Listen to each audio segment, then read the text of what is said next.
Madhav comrade आउनुहोस्, तपाईँको आवश्यकता छ भनेर छुटाउनलाई आवश्यकता छ। अब उहाँको यहाँ फेरि भुटाउनु के गर्न आवश्यकता छ? माधव कामरेडको त बुद्धि केलाई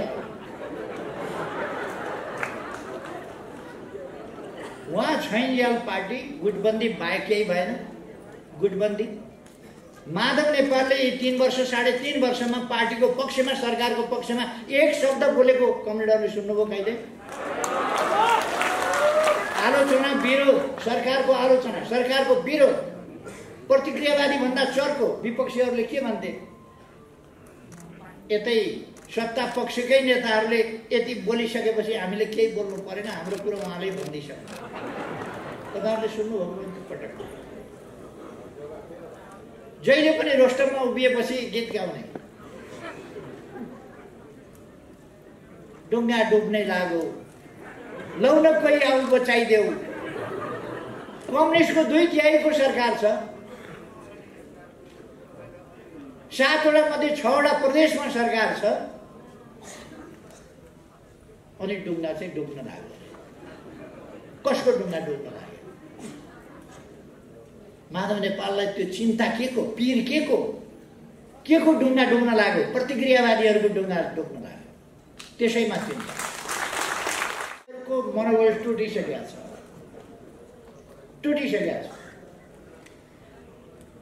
म माधव नेपाललाई भन्दिनँ, माधव नेपालले अल्मल्याएका, ब्रह्मा पारेका, झुक्क्याएका मान्छेहरू फर्किनुहोस् पार्टीमा।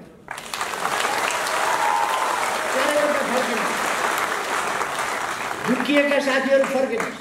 माधव नेपाल घरमा आगो लगाएर, खरानी धसेर, त्रिपुण्डम भएर तीर्थयात्रामा हिँडेका मान्छेलाई म के भन्नु? घरमा आगो लगाएर खरानी धसेर हिँडे के भन्नु? तर माधव नेपालले त्यो उहाँको व्यक्तिगत महत्त्वाकांक्षा, व्यक्तिगत स्वार्थ, व्यक्तिगत इगो, व्यक्तिगत अहङ्कार, ईर्ष्या भाव, कुण्ठा, त्यसबाट ग्रसित भएर अनेकका जिन्दगीसँग माधव नेपालले जुन खेलवाड गर्नुभयो, बहुतै डर लाग्यो। आफ्ना स्वार्थका लागि दुनियाँका जिन्दगीसँग खेलवाड गर्ने, दुनियाँको कार्यकर्ताको राजनीतिक भविष्यसँग खेलवाड गर्ने। उहाँ त पार्टी प्रमुख भएर धेरै वर्ष चलाउनु, प्रधानमन्त्री भइसक्नुभयो, अब त जाने ठाउँ के छ? मासतिर कता जाने? देशमा निकम्म सरकार जुन छ, एउटा विकासको लहर ल्याएर त्यो विकासको गति हाँकिरहेको सरकार, त्यसलाई ढाल्ने काम माधव नेपाल जीको नेतृत्व, त्यो प्रतिक्रियावादी काम भयो। तर जबसम्म हामीसँग पार्टी छ, सब कुछ छ, सब थोक छ, सरकार भएर केही हुँदैन पार्टी छैन भने। सरकार भए सरकार जान्छ, अर्थ भए अर्थ जान्छ, पार्टी छैन भने। तर हामीसँग जस्ताको तस्तै र अझ मजबुत पार्टी छ, अझ उत्साहका साथ तपाईँहरू अगाडि बढ्नुभएको छ, अझ एकताबद्ध भएर तपाईँहरू अगाडि बढ्नुभएको छ, हाम्रा अभिभारा पुरा गर्छौँ भन्ने सङ्कल्पका साथ तपाईँहरू अगाडि बढ्नुभएको छ। त्यसकारण हामीसँग सब कुछ छ। यस्ता सरकार हामी फेरि बनाउँछौँ। हामीले जनताबाट हारेको होइन, अदालतमा मुद्दा, यो त परमादेशबाट आएको सरकार न हो। परमादेश कतिलाई लाग्यो होला, अस्ति लागेको थियो, अब त लाग्न पनि छोड्यो। भनेको सुन्न थाल्नुभयो होला नि तपाईँहरू। के हो 2 वर्षपछि त म एक्लै हुन्छु कि क्या हो होइन? अब त हामीलाई त ओडा जित्न पनि गाह्रो छ कि क्या हो? सुन्न थाल्नुभयो होला नि। यो पार्टी अब काम लाग्दैन, अब विघटन गरिदियो हुन्छ भनेको पनि सुन्न थाल्नु होला नि। हाम्रा साथीहरूले अरू सबै कुरा बिर्सिए, 49 जना मन्त्री हुन मात्रै खोज्छ। म त हैरान परेँ भनेर टाउको समातेको पनि देख्नुभयो। प्रचण्डले माओवादी केन्द्रबाट जो एकीकृत भएको थियो, त्यसको प्रचण्ड गुट लिएर अलग भए। नेकपा एमालेलाई फोडेर, नेकपालाई फोडेर, एकीकृत पार्टीलाई फोडेर उनलाई त्यत्रो ठुलो पार्टी पचेन। उनलाई फेरि सानो प्रचण्ड गुट चाहियो। नेकपा माओवादी केन्द्रका त्यो पृष्ठभूमिका पार्टीमा एकीकृत साथीहरूको ठुलै हिस्सा प्रचण्डको पछाडि जान मानेन, एकता तोड्न मानेन र फेरि प्रचण्ड गुटतिर फर्कन मानेन। पार्टीमै रह्यो, पार्टी एकीकृत पार्टीकै रूपमा रह्यो। नेकपा एमाले र माओवादी केन्द्र मिलेर एकीकृत पार्टी भइसक्यो। प्रचण्डले फेरि केही मान्छेलाई अल्मल्याएर भ्रममा पारेर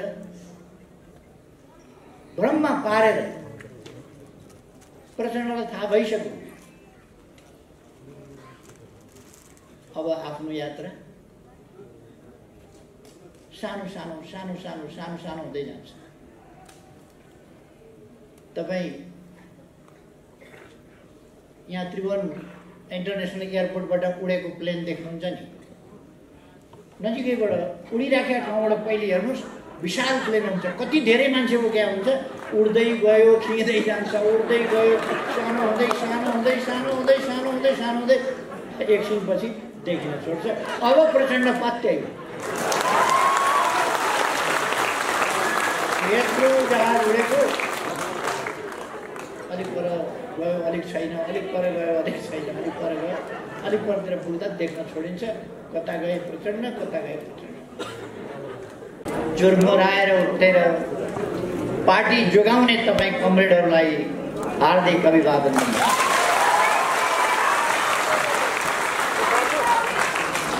यसपल्ट पार्टी हामी नेताहरूले जोगाएको होइन, तपाईँ कार्यकर्ताहरूले जोगाएको। साधारण सदस्यताबाट पनि हटाइएको थियो।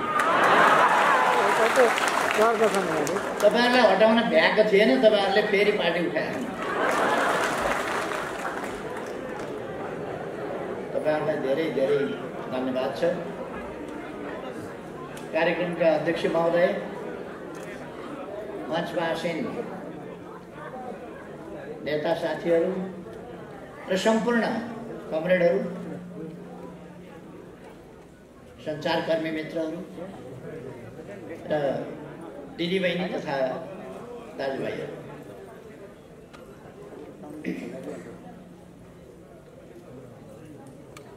मलाई आजको समसामयिक परिस्थिति र आगामी कार्यदिशाको बारेमा बोल्न साथीहरूले, आयोजकहरूले भन्नुभएको छ। आजको परिस्थितिबारे सबै उत्तिकै बराबरी नै जानकार छौँ भन्ने मलाई लाग्छ। केही थप भनिरहनु पर्ने नै जस्तो लाग्छ। नेकपा एमालेलाई सिद्ध्याउन खोजिएको थियो, मैले अघि नै भने सिद्ध्याउन खोजिएको थियो नेकपा एमालेलाई, तर नेकपा एमालेको सचेत कार्यकर्ता पङ्क्ति जुरुक्कै उठ्यो र पार्टी भत्काउन दिँदैनौँ, मास्न दिँदैनौँ, गलत तत्त्वहरूलाई पार्टी कब्जा गर्न दिँदैनौँ भनेर पार्टीको रक्षामा उभियो र आज पार्टी ज्यूका त्यों जस्ताको तस्तै खडा छ। एकदम संक्षिप्तमा भन्ने हो भने आजको परिस्थिति त्यही हो। नेकपा एमालेको भूमिका अलिकति परिवर्तन भयो। हामी सरकारमा थियौँ, प्रतिपक्षमा भयो। हाम्रो भूमिका परिवर्तन भयो। शक्ति परिवर्तन भएको होइन, हाम्रो उद्देश्य परिवर्तन भएको होइन, हाम्रा नीतिहरू परिवर्तन भएका होइनन्, हाम्रो संगठनमा खासै परिवर्तन केही भएको छैन। 2-4 नराम्रो नभन्नु है भन्छन् सबैले। फेरि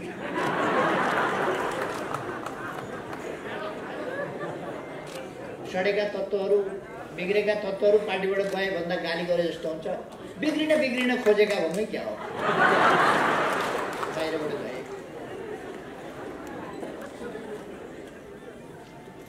भयो त्यति, पार्टी जहाँको त्यहीँ छ। हिजो हामीले लामो समयदेखि सङ्घर्ष गरेर आयौँ, बलिदान दिएर आयौँ, दुःख कष्ट गरेर आयौँ, पार्टी निर्माण गरेर आयौँ र नेपालमा कम्युनिस्ट आन्दोलनलाई सबभन्दा ठुलो आन्दोलनको रूपमा, सबभन्दा ठुलो पार्टीको रूपमा, सबभन्दा ठुलो शक्तिको रूपमा, जनताको ठुलो भरोसाको रूपमा, सबभन्दा बढी भरोसाको केन्द्रको रूपमा यस पार्टीलाई उभ्यायो। त्यसैलाई भत्काउन खोजिएको छ। त्यो पार्टी कम्युनिस्ट आन्दोलनलाई हामीले टुक्रा टुक्रामा विभाजित भएको कम्युनिस्ट आन्दोलनलाई हामीले एकजुट बनाउँदै ल्यायौँ र पछिल्लो पल्ट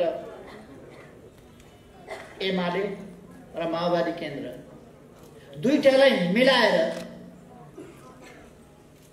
मूलभूत रूपमा नेपालको कम्युनिस्ट आन्दोलनको एकीकरण पनि टुङ्ग्यायौँ।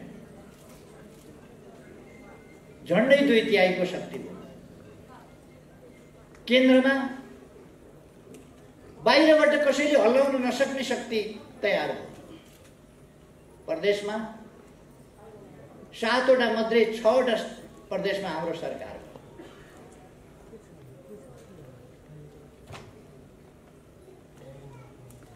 स्थानीय तहमा 2/3 भन्दा बढी ठाउँहरू हाम्रा कब्जामा छन्। केहीलाई ईर्ष्या भावले पोल्यो, केहीलाई कुण्ठाले पोल्यो, केहीलाई अहंकारले पोल्यो, केहीलाई व्यक्तिगत स्वार्थ र महत्त्वाकांक्षाले पोल्यो। म नराम्रो केही भन्दिनँ, तर कुनै के जातिलाई के पस्दैन भन्छन्, त्यही पछेन अनि भत्काउन थाले। दुईपल्ट पार्टी फुट्यो। एकपल्ट प्रचण्डले माओवादी केन्द्रबाट जो एकीकृत भएको थियो त्यसको प्रचण्ड गुट लिएर अलग भए। नेकपा एमालेलाई फोडेर, नेकपालाई फोडेर, एकीकृत पार्टीलाई फोडेर उनलाई त्यत्रो ठुलो पार्टी पछेन। उनलाई फेरि सानो प्रचण्ड गुट चाहियो। नेकपा माओवादी केन्द्रका त्यो पृष्ठभूमिका पार्टीमा एकीकृत साथीहरूको ठुलै हिस्सा प्रचण्डको पछाडि जान मानेन, एकता तोड्न मानेन र फेरि प्रचण्ड गुट तिर फर्कन माने। पार्टीमै रह्यो, पार्टी एकीकृत पार्टीकै रूपमा रह्यो। एकीकृत पार्टीकै रूपमा कमरेड रामबहादुर थापा यहीँ हुनुहुन्छ, टोपबहादुर रायमाझीजी, लेखराज भट्टजी लगायतका साथीहरू यहीँ रहनु र माओवादी केन्द्र नाम छ, कानुनी हिसाबमा माओवादी केन्द्र भन्ने नाम छ। अब माओवादी त्यो केन्द्र होइन, त्यो प्रचण्ड गुट मात्रै हो। माओवादी केन्द्र यो पार्टीमा मिलिसक्यो। राजनीतिक रूपले माओवादी केन्द्र यस पार्टीमा मिलिसक्यो, एकीकृत भइसक्यो। यसबाट प्रचण्ड गुट अलग। अब माओवादी केन्द्र त्यसले नाम पाउनु बेग्लै कुरा हो, तर प्रचण्ड गुट अलग। नेकपा एमाले जस्ताको तस्तै अलिकति सरकारमा रहेको अवस्था संख्या कमजोर भयो, अप्ठ्यारो स्थितिमा अलिकति पर्यो, प्रदेशहरूमा अप्ठ्यारो स्थितिमा अलिकति पर्यो। तर पार्टी भित्रै भएका पार्टी विरोधी तत्त्वहरू, हुन त केही साथीहरू अहिले पनि भन्नुहुन्छ माधव कामरेड आउनुहोस्, तपाईँको आवश्यकता छ भनेर फुटाउनलाई आवश्यकता छ। अब उहाँको यहाँ फेरि फुटाउनु के गर्न आवश्यकता छ? माधव कामरेडको त म त त्यसलाई उहाँ छैनल्याल पार्टी गुटबन्दी बाहेक केही भएन। गुटबन्दी माधव नेपालले 3 वर्ष 3.5 वर्षमा पार्टीको पक्षमा सरकारको पक्षमा एक शब्द बोलेको कमरेडहरूले सुन्नुभयो कहिले? आलोचना विरोध, सरकारको आलोचना, सरकारको विरोध, प्रतिक्रियावादी भन्दा चर्को विपक्षीहरूले के भन्थे? यतै सत्ता पक्षकै नेताहरूले यति बोलिसकेपछि हामीले केही बोल्नु परेन, हाम्रो कुरो उहाँले भनिदिइसक्नु। तपाईँहरूले सुन्नुभयो पटक? जहिले पनि रोस्टरमा उभिएपछि गीत गाउने, डुङ्गा डुब्ने लाग्यो, लौ न कोही आऊ बचाइदेऊ। कम्युनिस्टको 2/3 सरकार छ, 7वटा मध्ये 6वटा प्रदेशमा सरकार छ, अनि डुङ्गा चाहिँ डुब्न लाग्यो। कसको डुङ्गा डुब्न लाग्यो? माधव नेपाललाई त्यो चिन्ता के को, पीर के को डुङ्गा डुब्न लाग्यो? प्रतिक्रियावादीहरूको डुङ्गा डुब्न लाग्यो, त्यसैमा चिन्ता।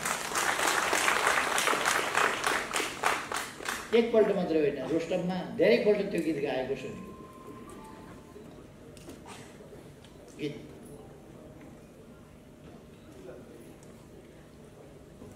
लामो समय सँगै काम गरेपछि अलिक माया ममता हुन्छ क्या, त्यसकारण अलिअलि लोभ लाग्छ साथीभाइको। त्यो लोभ छोडिदिनुपर्छ। अब काम छैन त्यस्तो लोभ।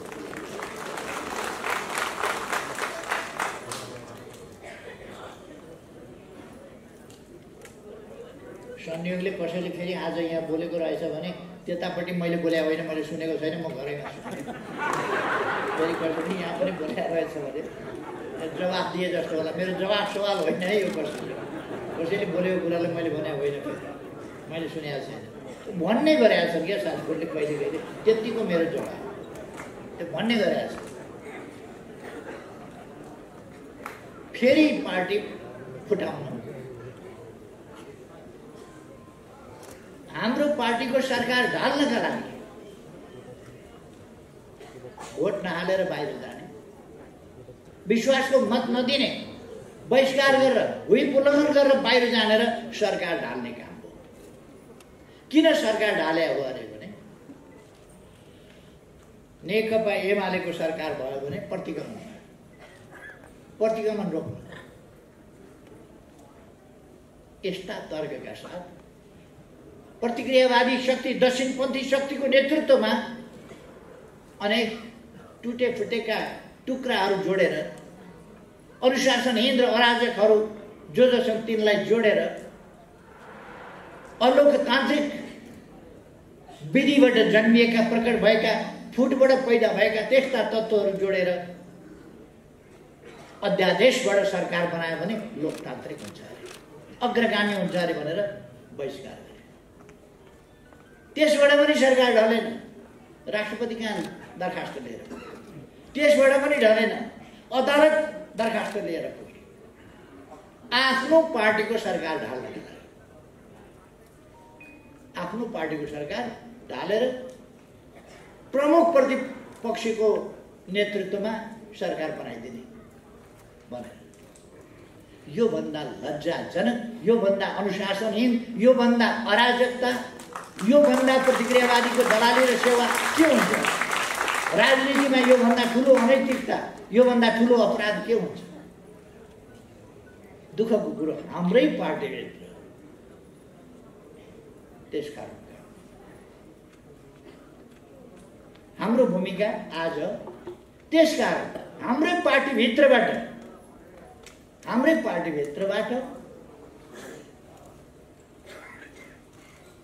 नराम्रो शब्दमा नभन्नु, माधव नेपालजीले नेतृत्व गरेर नेकपा एमालेका विरुद्ध हमला गरेर यो स्थिति ल्याएको। आज देशमा निकम्म सरकार जुन छ, एउटा विकासको लहर ल्याएर त्यो विकासको गति हाँकिरहेको सरकार, त्यसलाई ढाल्ने काम माधव नेपालजीको नेतृत्व, त्यो प्रतिक्रियावादी काम भयो। तर जबसम्म हामीसँग पार्टी छ, सब कुछ छ, सब थोक छ, सरकार भएर केही हुँदैन पार्टी छैन भने। सरकार भए सरकार जान्छ, अर्थक भए अर्थक जान्छ, पार्टी छैन भने। तर हामीसँग जस्ताको तस्तै अझ मजबुत पार्टी छ, अझ उत्साहका साथ तपाईँहरू अगाडि बढ्नुभएको छ, अझ एकताबद्ध भएर तपाईँहरू अगाडि बढ्नुभएको छ, हाम्रा अभिभावना पुरा गर्छौँ भन्ने सङ्कल्पका साथ तपाईँहरू अगाडि बढ्नुभएको छ। त्यसकारण हामीसँग सब कुछ छ। यस्ता सरकार हामी फेरि बनाउँछौँ। हामीले जनताबाट हारेको होइन, अदालतमा मुद्दा, यो त परमादेशबाट आएको सरकार न हो। परमादेशबाट जनताका बीचमा जाँदा जनादेश के हुन्छ तपाईँ हामीले देखाउनु पर्छ। म काठमाडौँ राजधानी जिल्लाका कमरेडहरूलाई आग्रह गर्न चाहन्छु, तपाईँहरूले सदा झै नै र त्योभन्दा माथि, त्योभन्दा सुदृढ, त्योभन्दा प्रभावकारी गतिशीलता, त्योभन्दा प्रभावकारी एकता देखाउनु पर्छ र पहिलेको भन्दा ठुलो सफलता अब हासिल गर्छ। पहिलेको भन्दा ठुलो सफलता हामीले हासिल गर्नुपर्छ। कतिलाई लाग्यो होला, अस्ति लागेको थियो, अब त लाग्न पनि छोड्यो, भनेको सुन्न थाल्नुभयो होला नि तपाईँहरू। के हो 2 वर्षपछि त म एक्लै हुन्छु कि क्या हो होइन, अब त हामीलाई त ओडा जित्न पनि गाह्रो छ कि क्या हो, सुन्न थाल्नुभयो होला नि। यो पार्टी अब काम लाग्दैन, अब विघटन गरिदिए हुन्छ भनेको पनि सुन्न थाल्नुभयो होला नि। हाम्रा साथीहरूले अरू सबै कुरा बिर्सिए, 49 जना मन्त्री हुन मात्रै खोज्छ। म त हैरान परेँ भनेर टाउको समातेको पनि देख्नुभयो। त्यसकारण मान्छेहरूको मनोबल टुटिसकेको छ। म माधव नेपाललाई भन्दिनँ, माधव नेपालले अल्मल्याएका, ब्रह्मा पारेका, झुक्क्याएका मान्छेहरू फर्किनुहोस् पार्टीमा।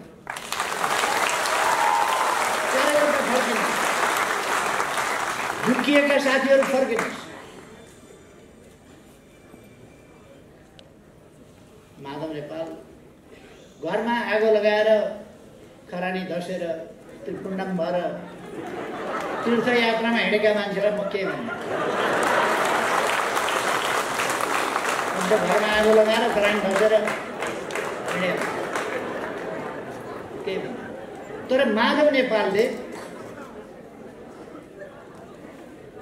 त्यो उहाँको व्यक्तिगत महत्त्वाकांक्षा, व्यक्तिगत स्वार्थ, व्यक्तिगत इगो, व्यक्तिगत अहङ्कार, ईर्ष्या भाव, कुण्ठा, त्यसबाट ग्रसित भएर अनेकका जिन्दगीसँग माधव नेपालले जुन खेलवाड गर्नुभयो, बहुतै डरलाग्दो। आफ्ना स्वार्थका लागि दुनियाँका जिन्दगीसँग खेलवाड गर्ने, दुनियाँको कार्यकर्ताको राजनीतिक भविष्यसँग खेलवाड गर्ने। उहाँ त पार्टी प्रमुख भएर धेरै वर्ष चलाउनु, प्रधानमन्त्री भइसक्नुभयो, अब त जाने ठाउँ के छ मासतिर, कता जाने? उहाँलाई केही मतलब छैन। इगोका लागि उहाँले जे पनि गर्नुहुन्छ, तर अरूको त भविष्य छ नि। अरूका भविष्यसँग खेलवाड गर्ने, देशको भविष्यसँग खेलवाड गर्ने।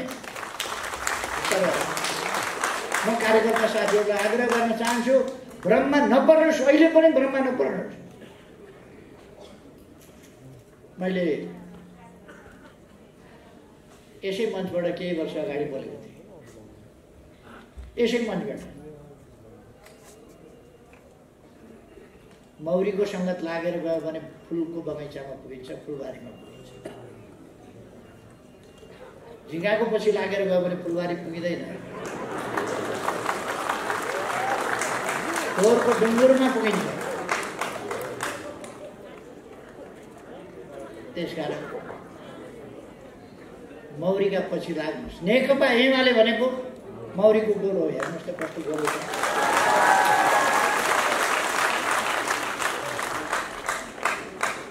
मौरी यस्तो हो जहाँबाट पनि जे टिपेर ल्याउँछ उसले एकदम निरोगी पवित्र मह बनाउँछ। झिँगाले कहिले मह बनाउँछ? पार्छ मह, रोग फैलाउने मात्रै।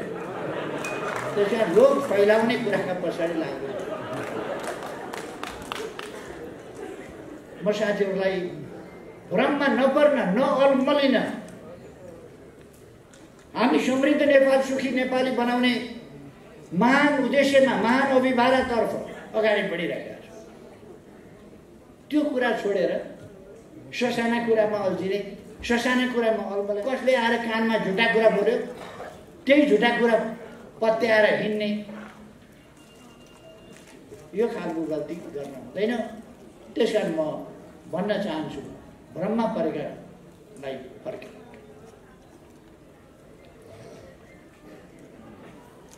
मैले अघि नै भने, नेकपा एमाले र माओवादी केन्द्र मिलेर एकीकृत पार्टी भइसक्यो। प्रचण्डले फेरि केही मान्छेलाई अल्मल्याएर भ्रममा पारेर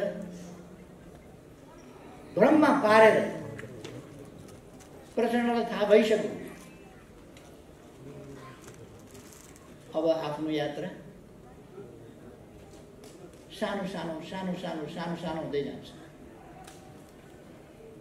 तपाईँ यहाँ त्रिभुवन इन्टरनेसनल एयरपोर्टबाट उडेको प्लेन देख्नुहुन्छ नि, नजिकैबाट उडिराखेका ठाउँबाट पहिले हेर्नुहोस्, विशाल प्लेन हुन्छ, कति धेरै मान्छे बोकेको हुन्छ, उड्दै गयो, खिँदै जान्छ, उड्दै गयो, सानो हुँदै एकछिनपछि देखिन छोड्छ। अब प्रचण्ड पत्यायो, यत्रो जहाज उडेको, अलिक पर गयो, अलिक छैन, अलिक पर गयो, अलिक छैन, अलिक पर गयो, अलिक परतिर पुग्दा देख्न छोडिन्छ, कता गए प्रचण्ड, कता गए प्रचण्ड। यात्रा त्यही हो। उडेको जहाज बिलाउँदै दृश्यबाट हटे जस्तो सानो हुँदै गए जस्तै। त्यसकारण म आग्रह गर्न चाहन्छु, हिजो हामी नेकपा भएर एक ठाउँमा एकीकृत पार्टीमा बसेर काम गरिसक्यौँ, एकीकृत पार्टी भइसक्यौँ, फेरि कहाँ प्रचण्डलाई लहर लाग्यो भन्दैमा फेरि अलग भएर जाने। तपाईहरु पार्टीको कार्यकर्ता हो कि प्रचण्डको घरेलु कार्यकर्ता? म साथीहरूलाई प्रचण्डको घरेलु कार्यकर्ता नहुन, पार्टीका कार्यकर्ता हुन, पार्टीमा फर्किएर एकीकृत पार्टीमा फर्किएर आउन, महान उद्देश्यका लागि काम गर्न, प्रचण्डको सेवा होइन।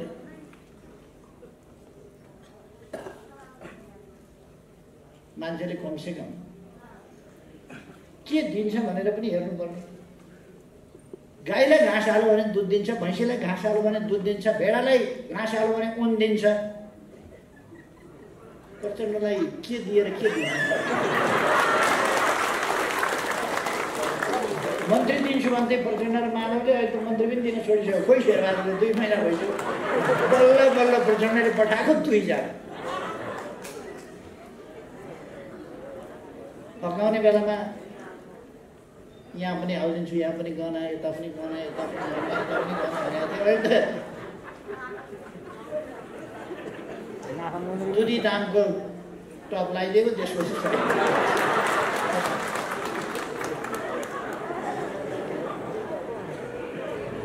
त्यसकारण माओवादी केन्द्र नाममा प्रचण्डका साथमा जो साथीहरू हुनुहुन्छ, म उहाँहरूलाई पार्टीमा फर्कन आग्रह गर्न चाहन्छु। यो एकीकृत पार्टी हो, यो एकीकृत पार्टी, यस पार्टीमा फर्कनुहोस्। व्यक्तिका पछि होइन, आन्दोलनका पछि लाग्नु, सिद्धान्तका पछि लाग्नु, विचारका पछि लाग्नु, गन्तव्यका पछि लाग्नु, उद्देश्यका पछि लाग्नु, महान कामका पछि लाग्नु, सपार्ने बनाउने सकारात्मक अग्रगामी कामका पछि लाग्नु। हेर्नुहोस् त, कम्युनिस्ट सरकार ढालेर शेरबहादुरका नेतृत्वमा प्रचण्डलाई मैले त कमसेकम 8-10 वटा मन्त्री त दिएको थियो नि। अहिले शेरबहादुरका पछि धेरै खाना गएका हेर्नुहोस् त बिहा।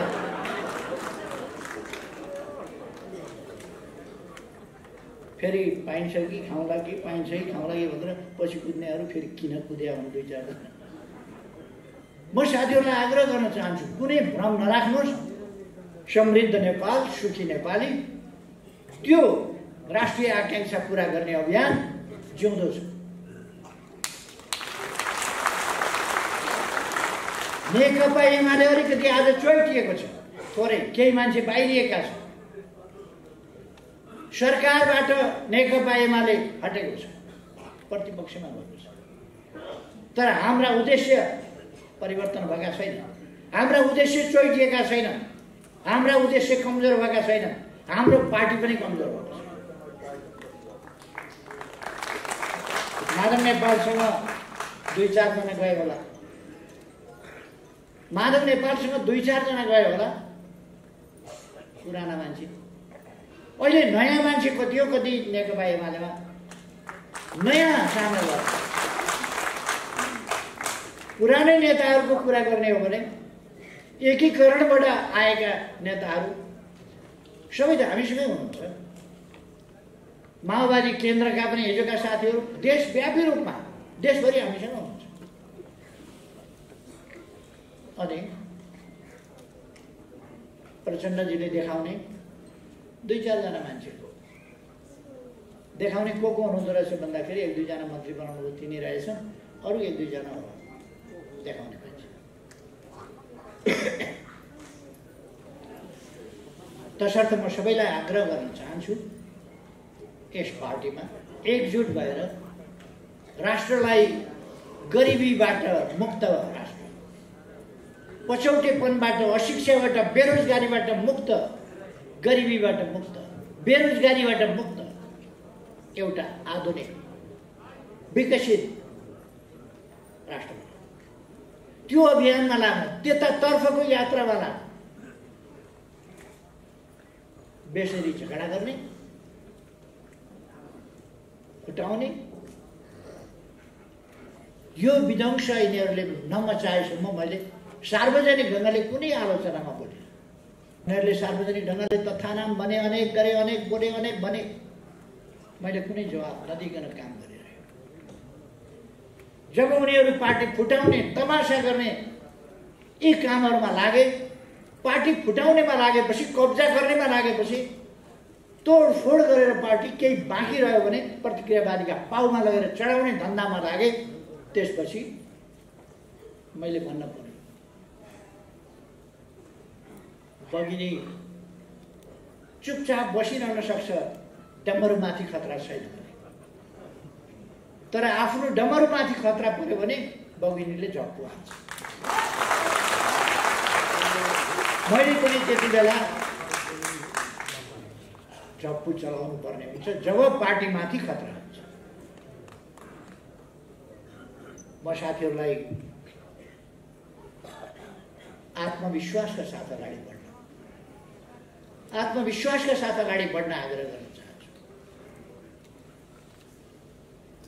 विजयको यात्रामा अब हामीले प्राप्त गर्ने झन् ठुलो सफलता, झन् ठुलो विजय हो। अब हामीले हिँड्ने यात्रा विजयको यात्रा, यस विजय यात्रा अझ ठुलो सफलताका साथ अगाडि बढ्न साथीहरूलाई आग्रह गर्न चाहन्छु। हाम्रो पार्टी एकजुट हुनुपर्दछ, विचारमा केन्द्रित। हामीसँग जनताको बहुदलीय जनवाद छ, त्यसले हामीलाई मार्गदर्शन गर्छ। हामी विचारहीन होइन, हामी विचारबाट निर्देशित छौँ। हाम्रो समाजका समस्या हामीले पहिचान गरेका छौँ, ती समस्याको समाधान कसरी हुन्छ हामीले देखेका छौँ, हामीले बुझेका छौँ। विकास कसरी हुन्छ हामीले बुझेका छौँ। अब यो सरकार त सामान्य लोकतन्त्रका मूल्य मान्यता, अहिलेसम्मका विश्वका मूल्य मान्यता हेर्नुहोस् त, अब बजेट विहीन अवस्थामा देश छ, बजेट विहीन अवस्था। एउटा सञ्चार माध्यममा मैले सुनेको थिएँ, आज बिहानै सुनेको थिएँ। नेकपा एमालेका अवरोधका कारणले गर्दा बजेट पास हुन सकेन। हामी नारा लगाइराखेका ठाउँमा गुरुर मन्त्री कुदेर रोस्टरमा गएको देखाएको छैन, कुदेर मन्त्री गएको देखाएको छैन, रिले रेसमा जस्तो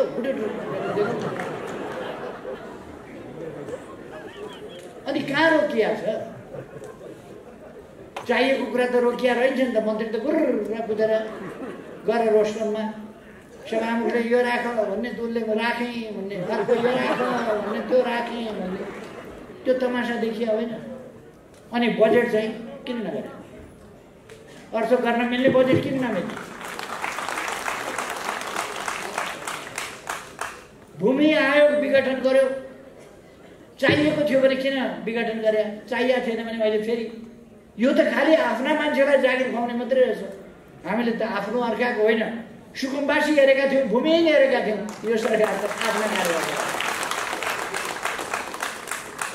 दसैँ खर्च 10,000 बाँड्नलाई कार्यक्रम ल्याएको छ। न्यूनतम साझा कार्यक्रम 5 लाखलाई दसैँ खर्च गरिबलाई दिने अरे। को गरिब?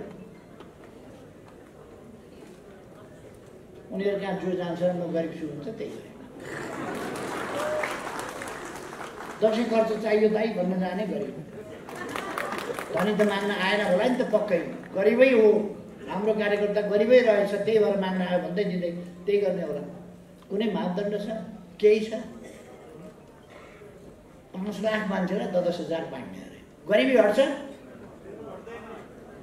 10,000 मान्छे 5 लाखलाई एकपल्ट 5 लाख मान्छेलाई 10,000 रुपियाँ बाँडेर गरिबी हट्छ? रोजगारी सृजना हुन्छ? रोजगारी सृजना गर्ने कार्यक्रम छैन, गरिबी निवारणका कार्यक्रम छैन, रोजगारी सृजना गर्ने कार्यक्रमहरू छैन, उद्योगहरू स्थापना गर्ने कार्यक्रम छैन, कृषिको आधुनिकीकरणका केही कार्यक्रम छैन। कस्तो मन परेको होला यिनीहरूको। धराएर बनाएको देखेपछि अब घण्टाघर भत्काउँछु। अस्ति सुन्नु होला त घण्टाघर भत्काउने छँदैछ। घण्टाघर हतार के भयो? पहिले भत्किएका बिग्रिएका चाहिँ बनाऊ न, त्यो चाहिँ बनाउने कुरा छैन। भत्काउनु चाहिँ हतार। किन भत्काउने अरे भने चिटिक्क परेको धराएर बनाएर देखाउने। यिनीहरूले के घण्टाघर, यिनीहरूले घण्टाघर बनाउँछन् भन्ने तपाईँहरूलाई विश्वास छ? यिनीहरूले घण्टाघर बनाउँदैनन्, तपाईँहरू नोट गर्न राख्नुभयो भने चाहिँ यिनीहरूले घण्टाघर बनाउँदैन, बेसरी गरेर पनि भत्काउँछ। यिनीहरूले भत्काउने बनाउन सक्दैन। चुनौती दिएर गर्छु। घण्टाघर बन्दैन, बनाउन सक्दैन, बनाउन नसक्नेले नभत्काऊ। यिनीहरूले भत्काएर छोड्दिन, तर चिन्ता गर्नु पर्दैन। भत्काइहाल्यो भने अब 14 महिनापछि चुनाव हुन्छ। चुनावमा यिनीहरूको हालत के हुन्छ थाहा छ? चुनावमा जाँदाखेरि यिनीहरू होक्का होक्का गर्दै जान्छ। चुनावपछि यिनीहरूको के हुन्छ? होक्का सोच्न सक्दैन।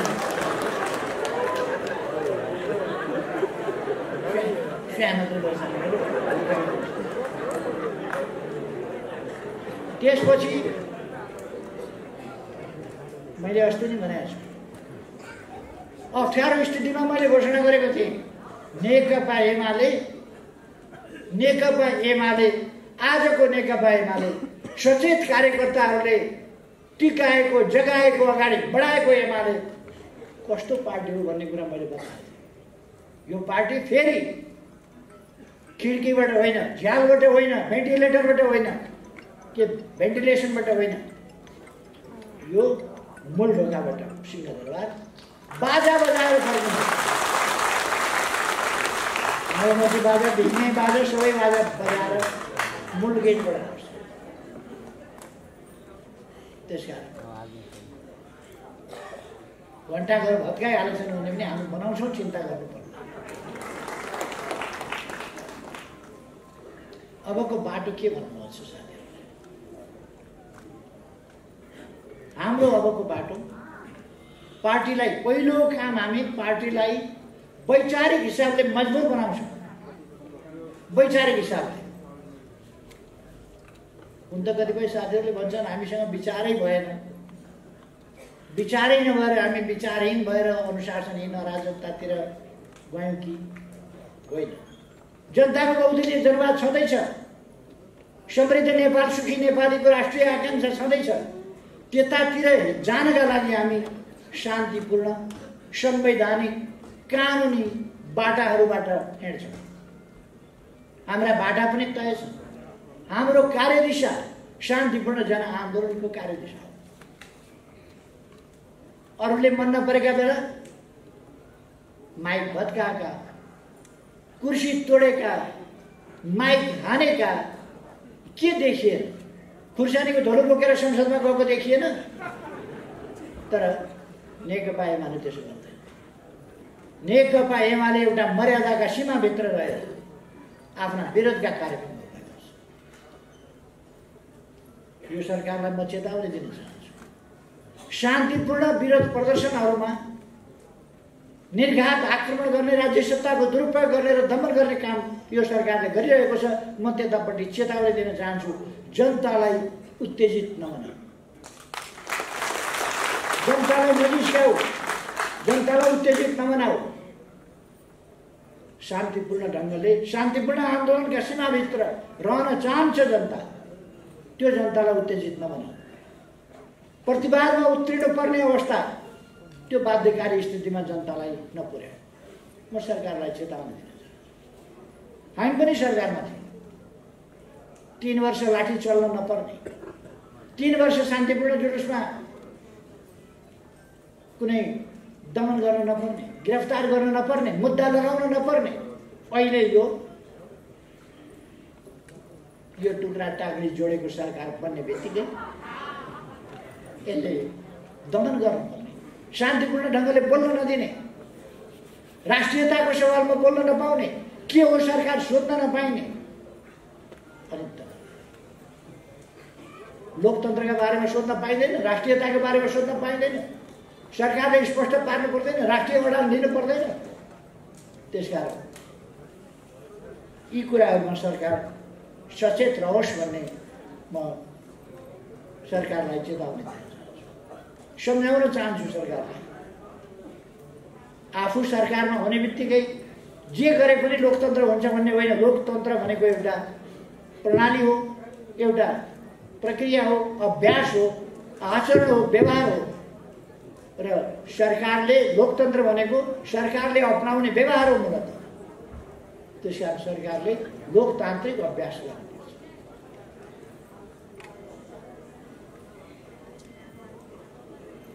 आज म अलिक बोल्ने मुडमा आएको थिइनँ, नआउँ कि भन्ने पनि मैले अलिक सोचेको थिएँ। अलिक मलाई बढी थकाइको कारणले अलिक सन्चो भइरहेको थिएँ। तैपनि म साथीहरू यदि साथीहरूसँग भेटघाट हुने, त्यसकारण नजानुभन्दा कार्यक्रममा सहभागी हौँ भनेर आएको। अब म धेरै केही भन्ने भन्दा पनि हामी जित्छौँ भन्ने आत्मविश्वासका साथ उच्च मनोबल लिएर सक्रियतापूर्वक योजनाबद्ध ढङ्गले जनताका बीचमा जाउँ, आन्दोलनलाई अगाडि बढाउँ र आगामी दिनका ठुला सफलताहरूको तयारी गरौँ। विजय यात्रामा सक्रियतापूर्वक अगाडि बढौँ, यही आग्रह गर्न चाहन्छु। आएको साथीहरूलाई धेरै धेरै धन्यवाद। त्यो खाजा तयार छ, लामो बोल्दा त खाजा सेलाउने पनि भयो नि, त्यसमा लामो नबोल्नु। मैले पनि बोली सिद्ध्याएँ, कार्यक्रम पनि सिद्धियो।